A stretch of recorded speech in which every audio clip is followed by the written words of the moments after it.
ఇంట్లో ఖాళీగా ఉంటే ఏదో ఒకటి తినబుద్దయితా ఉంటది. ఫస్ట్ ఏదైనా హాట్ తిందాము అని తింటే వెంటనే స్వీట్ గావాలి అనిపిస్తది. స్వీట్ తిన్న తర్వాత మళ్ళా వెంటనే హాట్ తినాలనిపిస్తది. అసలు ఈ ప్రాసెస్ అనేది నెవర్ ఎండింగ్ లాగా అనిపిస్తది. సరేలే ఇంట్లో చాలానే తినడానికి ఆప్షన్స్ ఉన్నాయి. క్యారెట్ హల్వా ఉంది, ఐస్ క్రీమ్ ఉంది, చాక్లెట్ ఉంది అనుకోని అవి తినేద్దాంలే అనుకుంటే అది నేనెందుకైతా ఏదో ఒకటి డిఫరెంట్‌గా చేయాలి గదా అని అనుకున్నా. సో నా చిట్టి బుర్రకి చాలా పెద్ద ఐడియానే వచ్చేసింది. రీసెంట్‌గా ఈ చాక్లెట్ మోల్స్ ఆర్డర్ చేసిన. సో చాక్లెట్‌ని ఫస్ట్ అయితే ఆ మోల్‌లోకి ఏసేసుకొని ఫ్రీజ్ చేసుకున్నా అన్నమాట.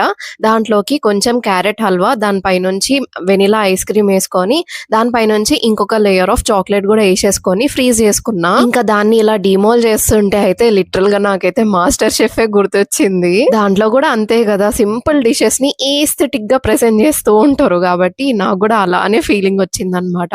అసలు చూడండి లేయర్స్ ఎంత బ్యూటిఫుల్‌గా కనిపిస్తున్నాయో. విజువల్‌గా అయితే చాలా అపీలింగ్ ఉంది. కాకపోతే టేస్ట్ అయితే నార్మల్‌గానే అనిపించింది.